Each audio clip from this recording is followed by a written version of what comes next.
boa tarde, sejam bem-vindos ao webinar sobre a entrega do IRS. Quase 260 mil contribuintes já entregaram a declaração de rendimentos no primeiro dia. Quem ainda não o fez tem 2 meses para o fazer. O prazo começou ontem, no dia 1 de abril, e termina no dia 31 de maio. Este prazo é igual para todas as categorias, seja trabalhador por conta de outrem, trabalho a recibos verdes ou tenha de declarar qualquer outro tipo de rendimento. Ao longo da semana recebemos várias questões dos leitores. Se ainda não teve a oportunidade de enviar as suas dúvidas, ainda pode fazê-lo através do e-mail economize@jornaleconomico.pt ou então deixar na caixa de comentários deste webinar ou através do Facebook. Vamos procurar dar resposta às suas questões com a ajuda de 2 especialistas, Carla Matos, sócia fiscal da CCA Ontier Advogados, e Rogério Fernandes Ferreira, advogado e sócio fundador da RFF e Associados. Aos dois, muito boa tarde, sejam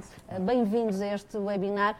Carla, começando por si, por esta questão que está já aqui a fazer a correr muita tinta. Quase 260 mil pessoas já entregaram a declaração de IRS no primeiro dia do prazo, que foi ontem, dia de Páscoa. Parece-me que há aqui uma mudança de paradigma. Ainda há pouco comentávamos informalmente que antigamente parecia que os portugueses deixavam tudo para a última hora e no último dia é que o sistema bloqueava. Agora temos o sistema a bloquear no primeiro dia.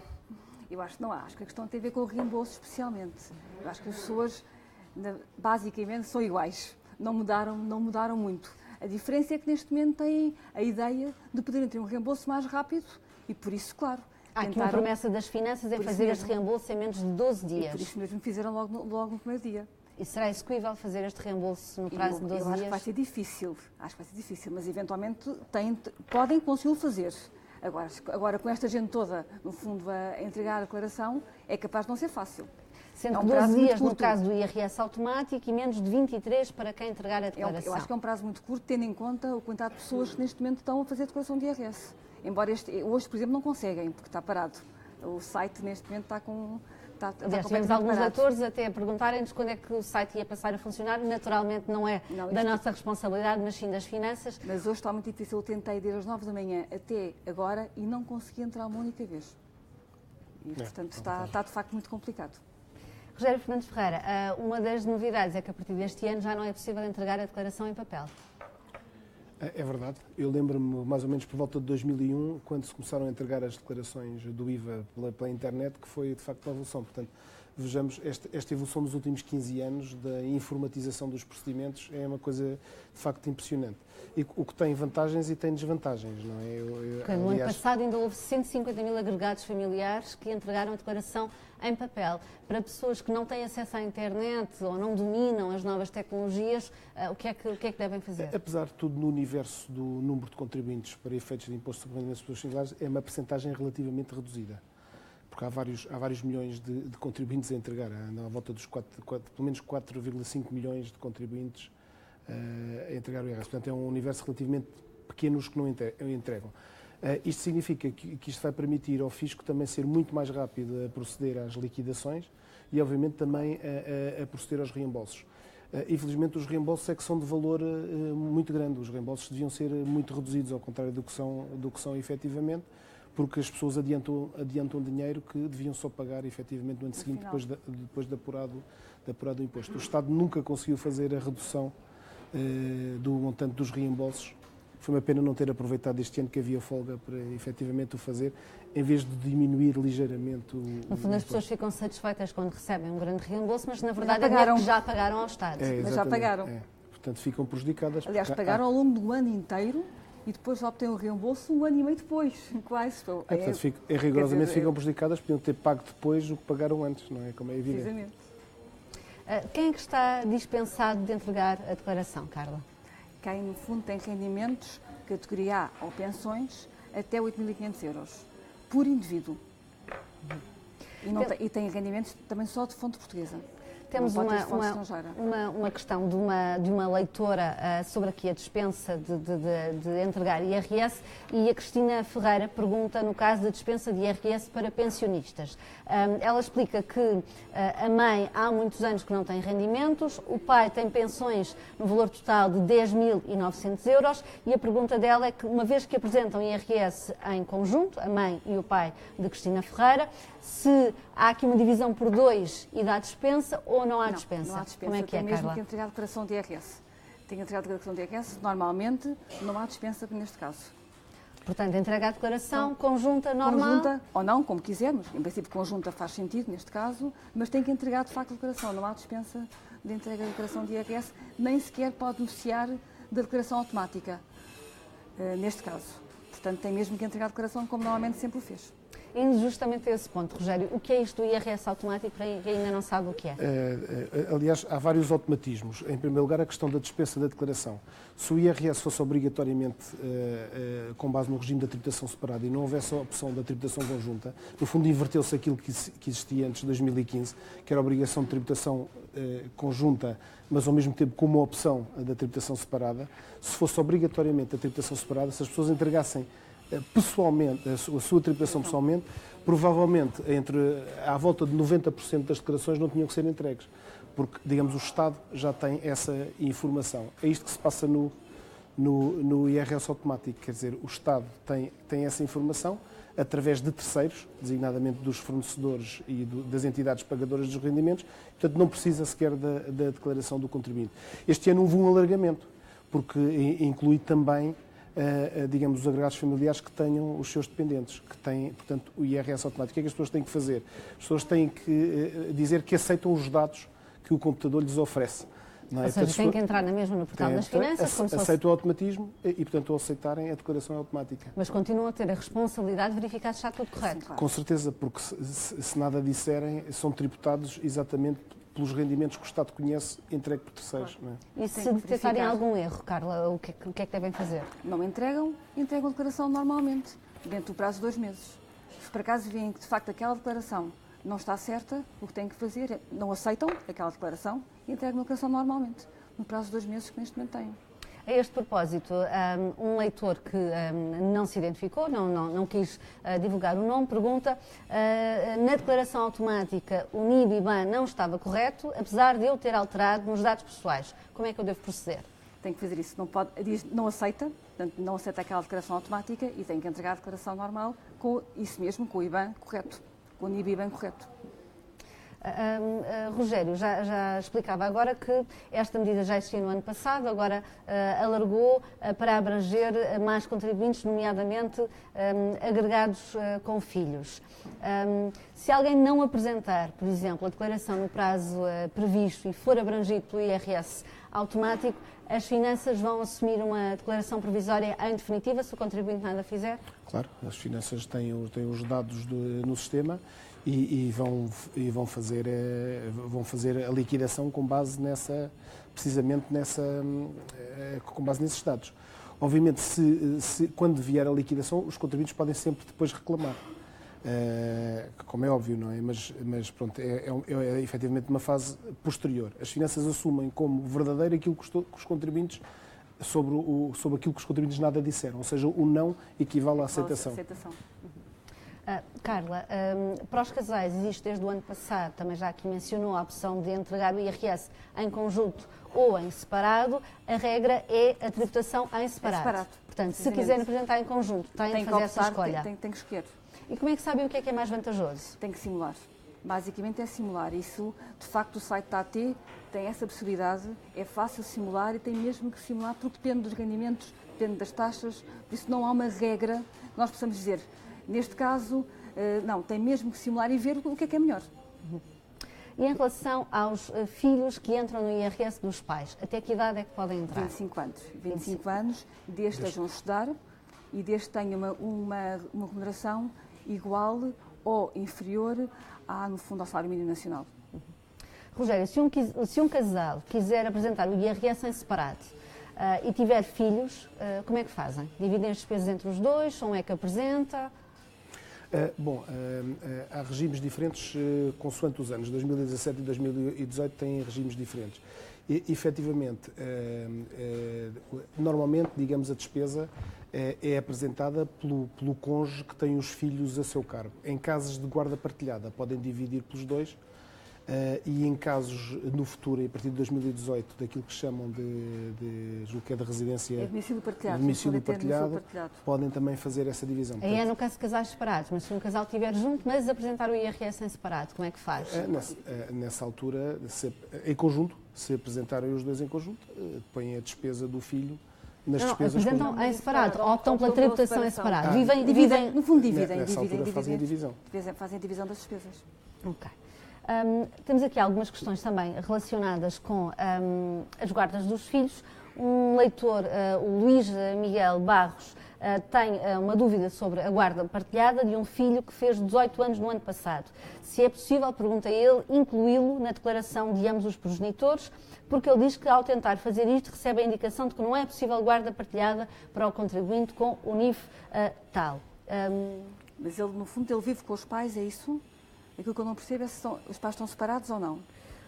Ele aqui só refere que presume que tenha a ver com a idade, que para o fisco o filho é dependente, tem 18 anos, estuda e não tem rendimentos, mas à luz da lei civil, sendo maior de idade, não pode ter nenhum tipo de guarda.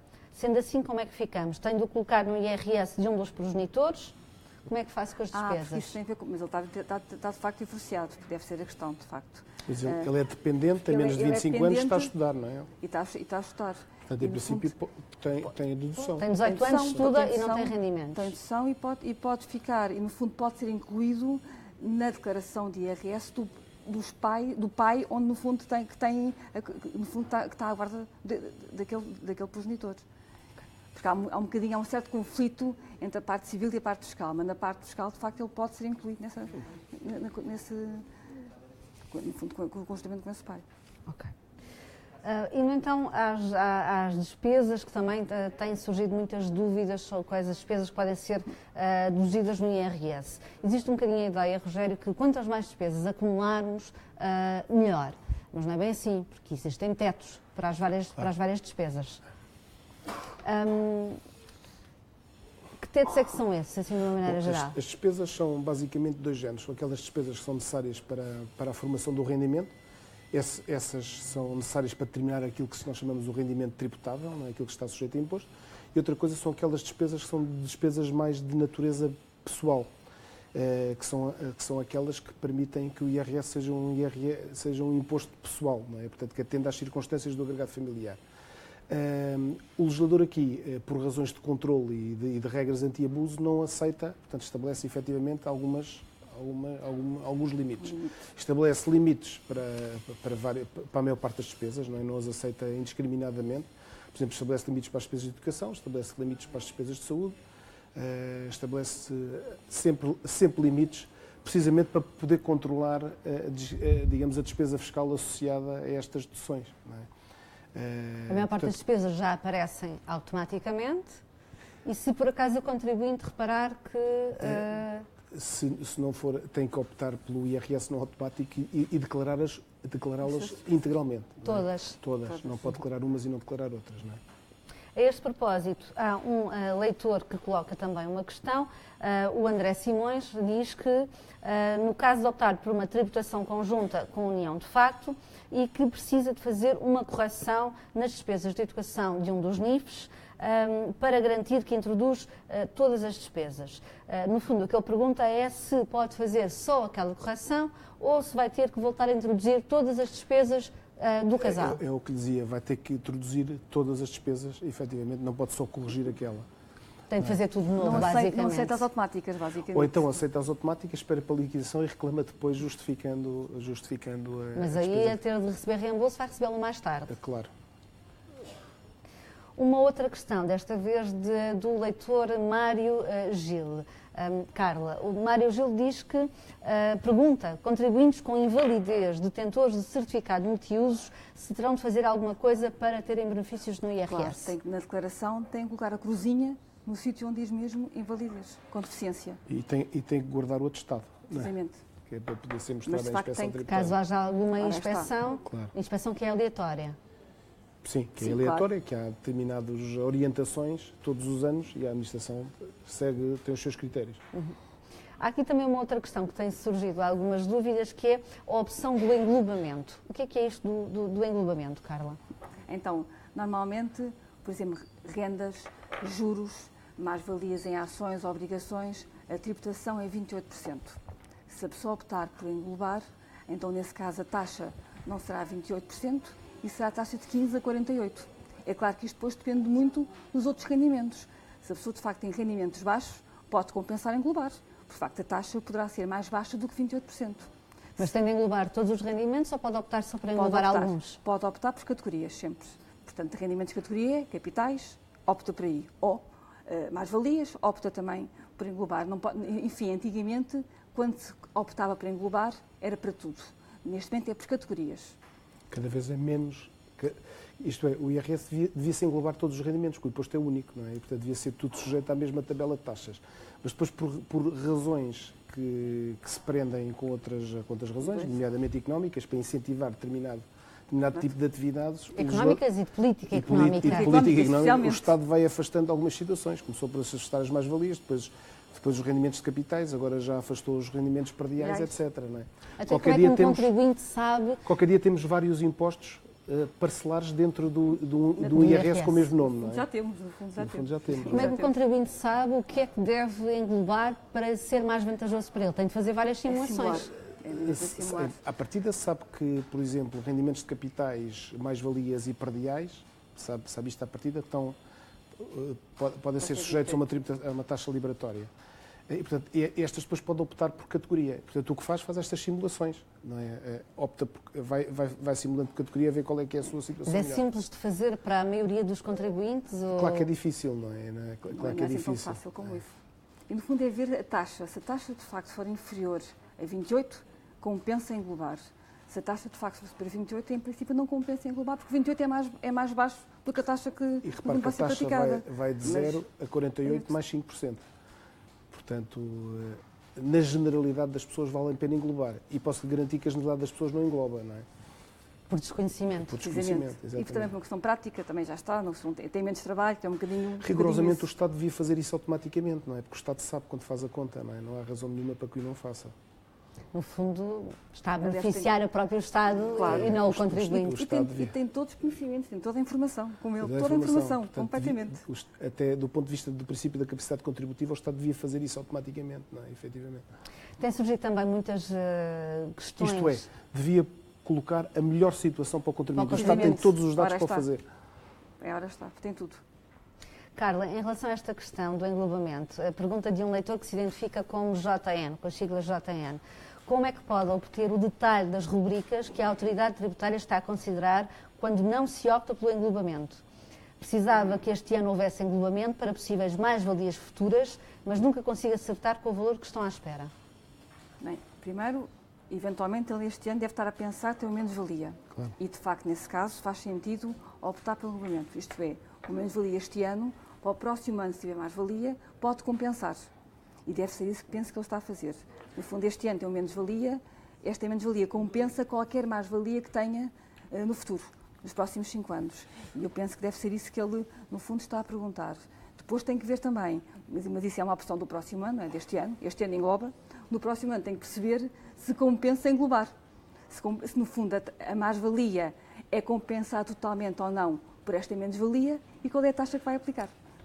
Isto também é curioso dizer que as menos-valias deviam ser englobadas em todos os rendimentos de contribuinte, independentemente de serem mais-valias ou de serem outros rendimentos.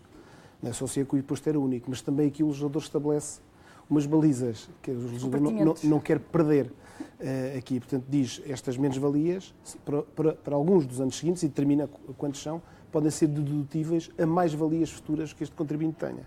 Se o contribuinte tem, digamos, outros rendimentos positivos neste ano, devia poder deduzir estas menos-valias nos outros rendimentos. Mas pode ser que desde 1989 que é assim, nunca se conseguiu mudar. Não é? Há aqui outras questões também muito práticas. O leitor Eusébio Durães diz que tem uma dúvida no preenchimento da declaração. Vendeu uma madeira, o madeireiro faturou e vai apresentar nas finanças essa venda. Em que anexo é que ele declara o produto dessa venda e como é que é preenchido? Isto é uma... Assim, em princípio, deve ser um ato único, faz-me sentido. E se for ato único, à partida deve preencher o anexo B. Um ato único, se não tiver mais rendimentos para além desta venda? Não, porque a venda da madeira em si deve ser o único ato que ele fez em termos comerciais. Digo eu, pela informação que temos. E nesse caso... São rendimentos empresariais, não é? Portanto, em princípio será o anexo B. À partida deve ser o anexo B. O Sérgio Matos pergunta em relação a uma herança. Durante o ano de 2017, ele e os irmãos, que são 5, venderam uma propriedade por 62 mil euros, que receberam em herança, dada a morte dos pais. A questão do Sérgio Matos é que gostaria de saber se tem de colocar os 12.400 na declaração de IRS e qual o anexo a preencher. Rogério. Está a falar do ano 2017, não é? Sim. Vendeu em 2017. Em primeiro lugar, isso vai, cada um dos herdeiros já ter uma mais-valia. Aí tem necessariamente uma mais-valia porque receberam por herança, não é? Dependendo da data da morte também dos pais, sim. Que não sei se aí é posta a data. Não refere a data. Não é data. É evidente que é pouco provável que seja anterior a 1989, eu diria, caso em que haveria uma exclusão de mais-valias. Portanto, pressupondo que não há, portanto, cada um deles vai ser tributado pela sua cota-parte na venda. Ele já refere os 12.400, que é a terceira divisão por 5. Sendo que há aqui uma diferença entre o valor da aquisição e o valor de venda, em que quer um, quer o outro são repartidos, sendo este valor da aquisição, naturalmente, o valor patrimonial do imóvel, à data do falecimento dos pais do leitor, dos pais, sendo que esse valor é atualizado com base numa portaria do Ministro das Finanças que atualiza em função da inflação, o que vai diminuir, digamos, esse valor. Depois pode acrescentar outro tipo de despesas, nomeadamente então, no fundo, as despesas com a venda, se etc. tem de colocar estes 12.400 na declaração e em que anexo? Em princípio será no anexo G, no anexo das mais-valias, não é? Mas tem que apurar a mais-valia, que eu acho que é a parte importante, que eu não sei se ele... Tem que apurar a mais-valia, no fundo tem que apurar... Porque a conta que este leitor está a fazer é apenas dividir os 62 mil pelos 5 irmãos. E não é tão simples quanto isso. Não é tão simples. Tem que dividir por 5, penso que são 5 irmãos, tem que dividir por 5, no fundo o valor da aquisição, o valor agora de venda... Quando dizem valor de aquisição, é o valor de aquisição. Quando herdaram a propriedade, é o valor patrimonial, como dizia o Rogério. Precisamente, e tem que dividir por 5. E esse anexo permite diminuir a mais-valia, incluindo despesas designadamente com a venda, não é? Designadamente com a venda, incluindo, por exemplo, valorização do imóvel. Portanto, há uma série, vale a pena ler com atenção o anexo, porque há uma série de despesas que ele pode colocar. Valorização, imagino que eles fizeram obras antes de vender a casa, exatamente, por exemplo. Fizeram obras. Há também a própria atualização em função da inflação do valor da aquisição, porque quanto mais anos passarem, mais esse valor da aquisição sobe, portanto, menor é a diferença, menor é a mais-valia que têm que declarar, não é? Portanto, menos imposto pagarão.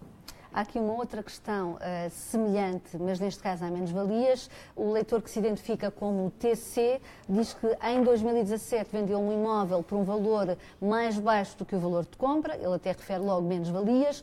Onde e como devo declarar, se é que tenho, e se sim, em que formulário? Carla? Tenho de declarar, de facto, menos-valia, anexo G também. Anexo G. E, no fundo, é a mesma coisa, valor da aquisição, preço agora e despesas. E, no fundo, apura a menos-valia, pelo que parece, mas tem que apurar e tem que declarar. Tem sempre dúvidas se tem que declarar mesmo menos-valia tem que declarar. Eu, no fundo, eu penso que sim, que tenho mesmo que declarar anexo G. Não sei se tem que declarar só para efeitos de poder beneficiar depois do reporte às mais-valias. Eu diria que sim, mas de qualquer forma... Uma outra questão muito específica do leitor João Freitas, como estão a ver, estamos a receber inúmeras questões, provavelmente não vamos conseguir responder a todas, mas vamos fazer os possíveis para dar resposta às suas dúvidas. O leitor João Freitas pergunta se podemos ajudar a declarar uma exoneração de dívida, ou seja, o dinheiro que recebeu não recebendo foi o dinheiro que a quota parte do imóvel devia ao banco. Isso deve estar aí alguma confusão. Portanto, ele fez uma venda, recebeu um determinado valor e com esse valor pagou ao banco.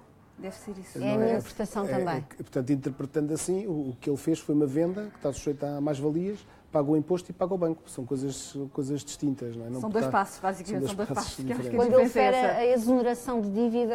Quer dizer, ele no fundo teve que utilizar o dinheiro que ganhou com a venda para amortizar o empréstimo. Só que as duas coisas não são, no fundo, conjuntas. São dois passos. Primeiro, há aqui uma interpretação provavelmente errada deste leitor. Misturou duas ideias. No fundo, apura o ganho ou a perda, mas tem que apurá-lo, e depois com o dinheiro que recebeu vai amortizar o empréstimo. Mas são duas coisas diferentes.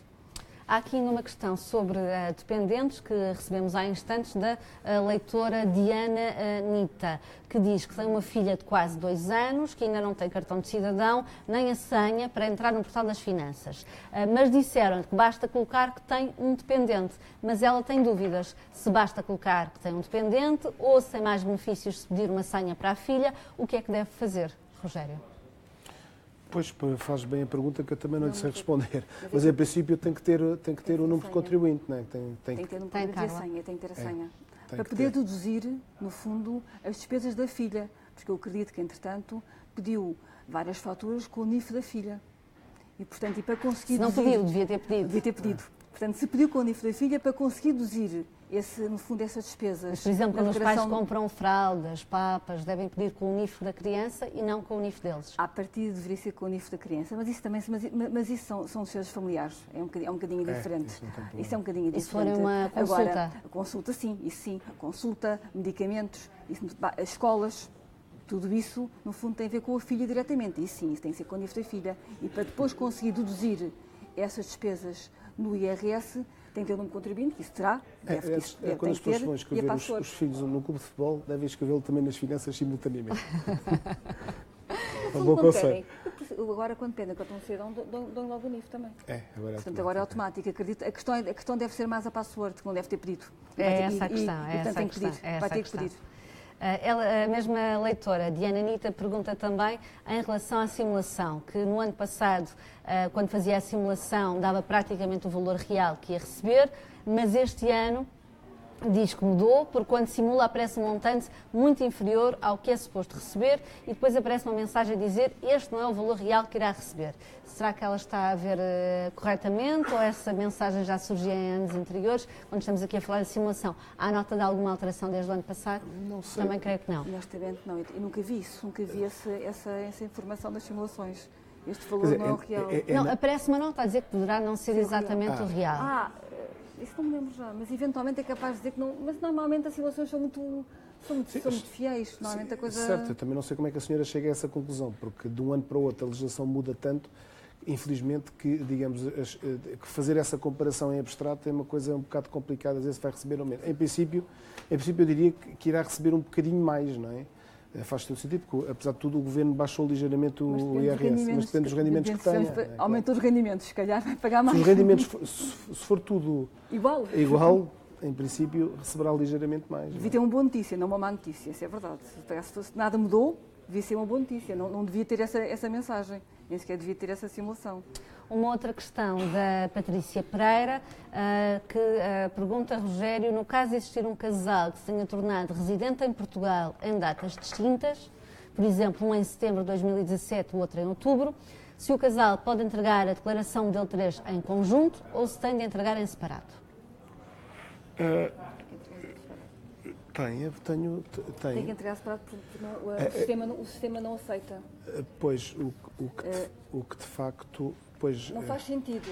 Teoricamente não faz sentido nenhum. Não faz sentido nenhum. A não ser que este a partir de 2015 é possível declarar, é possível que o período seja dividido em 2 partes, não é? Portanto, cada contribuinte tem esse direito. Portanto, em princípio não faria...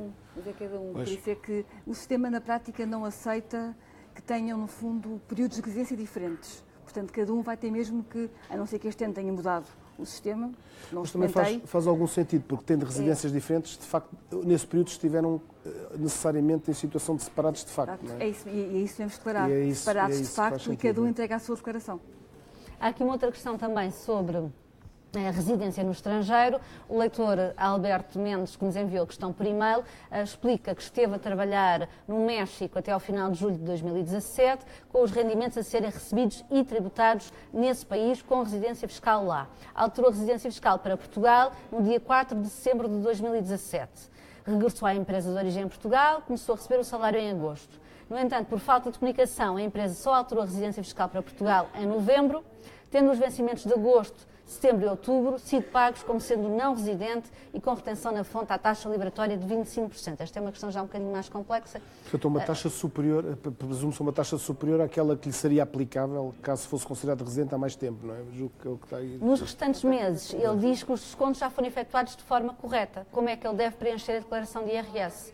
2 declarações, uma como residente e outra como não residente, ou declara os rendimentos de residente normalmente, como vem pré-preenchido, e os valores que recebeu como não residente, declara como rendimentos obtidos no estrangeiro. É muita pergunta ao mesmo tempo. No fundo, aqui a questão dele é se faz 2 declarações ou se na mesma pode referir residente e do estrangeiro. Eu acho que para já, em termos práticos, ele deve declarar a situação conforme declara a entidade patronal, em primeiro lugar, e depois faz uma reclamação. Se quiser fazer em função da realidade, ou seja, declarar-se como residente desde a data, com o período em que está cá efetivamente e com o período em que, mesmo incluindo o período em que a entidade patronal o considerou como não residente, o fisco vai ficar alertado com esta discrepância, não é? Vai ficar alertado e vai pedir informações e ele nessa altura dá explicações. Uma retificação. Uma verificação. Ou uma divergência, terá que apresentar. Uma divergência, isso mesmo. Provavelmente o responsável em termos da situação vai ser a entidade patronal e não ele, não é? Há aqui uma outra questão específica virada para o setor do turismo. O leitor Emanuel Costa pergunta que diz que tem um alojamento local e em que caso é que compensa optar pela categoria F?